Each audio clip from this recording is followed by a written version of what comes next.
दोस्तों, दिनाक्षी short hand में आपका स्वागत है। अगर आप चैनल पर नए हैं तो चैनल को सब्सक्राइब करें और बेल आइकन जरूर दबाएं। इस डिक्टेशन की एडवांस आउटलाइंस और वाक्यांश आप हमारे पेड बैच से प्राप्त कर सकते हैं। हमारे पेड बैच में आपको प्रतिदिन सभी डिक्टेशंस की एडवांस आउटलाइंस और वाक्यांश दिए जाते हैं और कुछ ऐसी डिक्टेशंस जो केवल पेड मेंबर्स को ही प्राप्त होती हैं। हमारे पेड बैच को ज्वाइन करने के लिए और बैच के बारे में संपूर्ण जानकारी प्राप्त करने के लिए आप डिस्क्रिप्शन बॉक्स में दिए गए मोबाइल नंबर पर व्हाट्सएप कर सकते हैं। इस डिक्टेशन की डेमो आउटलाइंस आप हमारे टेलीग्राम ग्रुप से प्राप्त कर सकते हैं।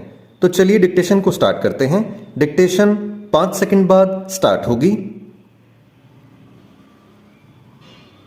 Ready, start. यह तथ्य चकित करने वाला है कि 6.3 लाख मुकदमों में पक्षकार केंद्र सरकार है।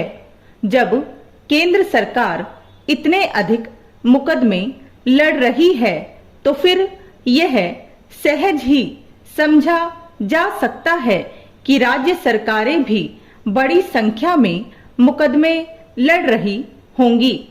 वास्तव में इस एक कारण से भी निचली अदालतों से लेकर सर्वोच्च न्यायालय में लंबित मुकदमों की संख्या बढ़ती जा रही है।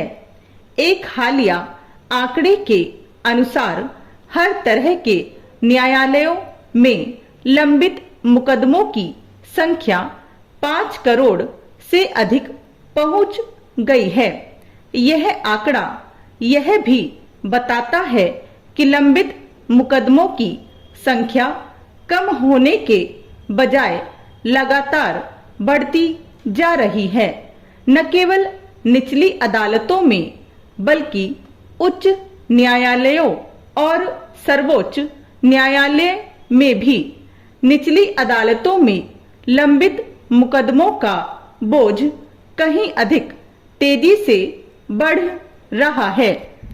5 साल पहले निचली अदालतों में लंबित मुकदमों की संख्या 2.9 करोड़ थी।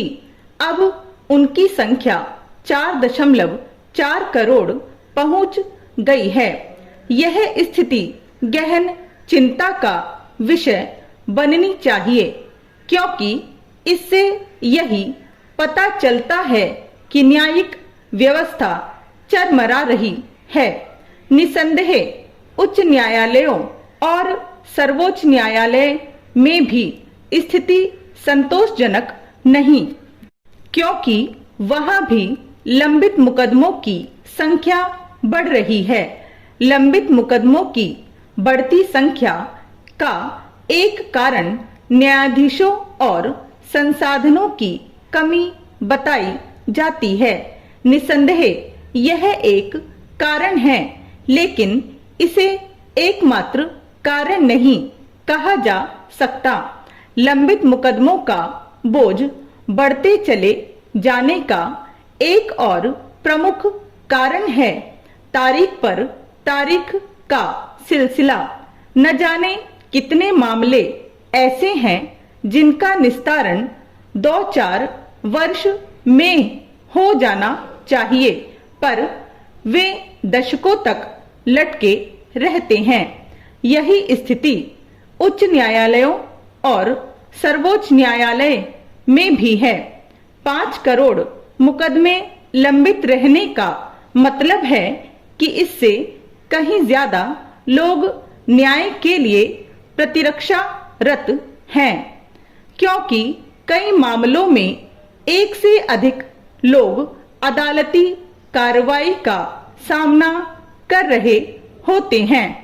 यह एक तरह से न्यायिक व्यवस्था की ओर से किया जाना वाला उत्पीड़न है। खेद की बात यह है कि इस उत्पीड़न में सरकारें भी शामिल हैं। क्या इससे अधिक दुर्भाग्यपूर्ण और कुछ हो सकता है कि सरकारें अपने ही लोगों को मुकदमेबाजी में उलझाए रहें।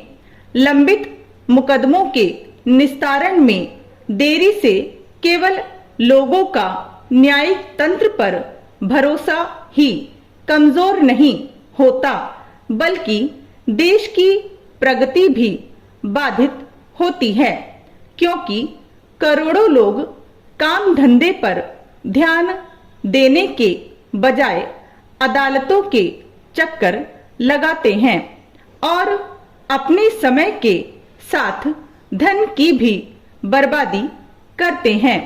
नीति नियंताओं की ओर से इस तरह की जो बातें रह कर की जाती हैं कि लंबित मुकदमे एक बड़ी समस्या हैं और न्याय में देरी अन्याय है, उनसे देश की जनता आजीज आ चुकी है, क्योंकि तमाम चिंता जताए जाने के बाद भी नतीजा ढाक के 3 पात वाला है।